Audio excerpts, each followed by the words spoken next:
रामदेववाडी येथे 20 दिवसापूर्वी झालेल्या अपघाताच्या संदर्भामध्ये नीटपणे चौकशी व्हावी आणि यामध्ये जे अधिक आरोपी आहेत ते निष्पन्न करावे. यामधल्या ज्या त्रुटी आहेत त्या त्रुटीच्या संदर्भामध्ये ज्यांनी या संदर्भामध्ये हलगर्जीपणा केला त्यांच्यावर कारवाई करावी, अशा विविध मागण्यांचं निवेदन घेऊन मी आज एसपी साहेबांची भेट घेतली. ऍक्सिडेंट झाल्यानंतर त्याच्यामध्ये 4 जीव गेले, 3 लोक तर जागच्या जागी तिरडले गेले. त्याच्यामध्ये 2 लहान मुलांचा समावेश होता, एक महिला होती जी त्या ठिकाणी आशा स्वयंसेविका होती. अशा स्थितीमध्ये या घटनेची चौकशी करण्यासाठी पोलिसांनी 17 दिवस पोलिसांनी कुठल्याही प्रकारची कारवाई यामध्ये केली नाही. त्यानंतरच्या कालखंडामध्ये मी स्वतः ही जी रश्मी शुक्ला मॅडम, आदरणीय देवेंद्रजी फडणवीस, आदरणीय चीफ सेक्रेटरी नितीन करीर, आदरणीय एसपी साहेब, सुजाता सौनिक गृह सचिव इतक्यांशी मी बोलण्याचा प्रयत्न केला, बोललो. आणि त्यांच्या कानावर गंभीर विषय घालून एक पत्र त्यांना 20 तारखेला मी दिलं आणि त्यामध्ये जर 8 दिवसाच्या आत या सर्वांवर कारवाई करून अटक केली नाही तर आम्ही बंजारा समाजासहित सर्व या ठिकाणी आंदोलन करू आणि उपोषण करू, अशा स्वरूपाचं एक पत्र त्यांना दिलं. त्यानंतर कारवाईला सुरुवात झाली आणि या कारवाईमध्ये फार काही प्रोग्रेस आहे असं मला म्हणता येणार नाही. यामध्ये जे आरोपी आहे त्या आरोपींना हॉस्पिटलमधून ऍडमिट केलं असं दाखवलं गेलं. वास्तविक हे आरोपी काही इतके हॉस्पिटल होण्यासारखे 17 दिवस हॉस्पिटलमध्ये राहण्यासारखे नव्हते. दुसरा आरोपी जो पकडला गेला किंवा ज्याचं नाव आहे हे जर त्यांना कुठलाही मार लागलेला नव्हता तरी कुणालाही अटक त्या संदर्भात करण्यात आलेली नाही.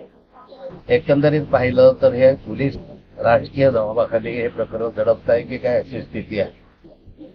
जो अभिषेक कौल म्हणून आहे, हा कौल जळगाव जिल्ह्यातल्या एका मंत्र्याचा पीए म्हणून घेतला जातो. किंबहुना त्या मंत्र्यांचे जे रस्त्यांचे वगैरे काम आहे तोच करतो, हे सर्वांना ज्ञात आहे.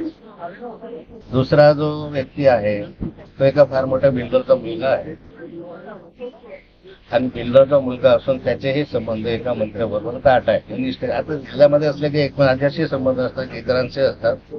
मी एवढ्यासाठी सांगतो की हे संजय पवार हा राष्ट्रवादी काँग्रेसचा जिल्हाध्यक्ष आहे अजित पवार गटाचा आणि त्याचा एक मुलगा त्याच्यामध्ये अडकलेला आहे.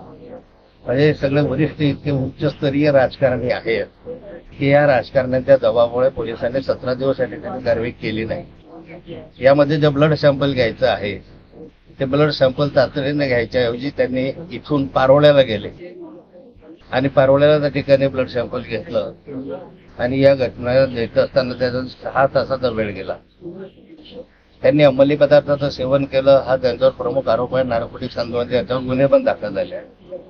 6 तासानंतर जर सॅम्पल घेत असेल तर त्यातला अंमलीत पदार्थाचा जो अंमल आहे तो उतरला जातो. त्यामुळे त्यांना सोडवण्यासाठी एक प्रकारे पोलिसांनी या ठिकाणी मदत केली. नंतरच्या याच्यामध्येही जो दुसरा आरोपी आहे त्या दुसऱ्या आरोपीला या संस्थेने सूट दिली. जी माहिती पोलिसांना मी दिली, जी समजली होती, त्यामध्ये हे अजूनही त्याच्यामध्ये 3-4-5 जण होते. त्याच्यामध्ये एका मुलीचाही समावेश होता.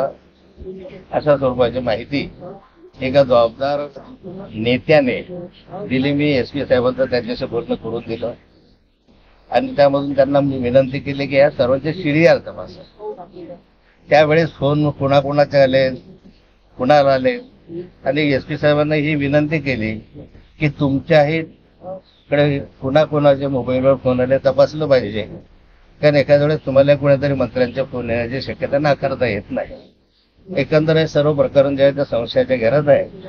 माझी अपेक्षा अशी आहे की आरोप आक्षेप अनेक असू शकतात, त्यातलं सत्य बाहेर आलं पाहिजे.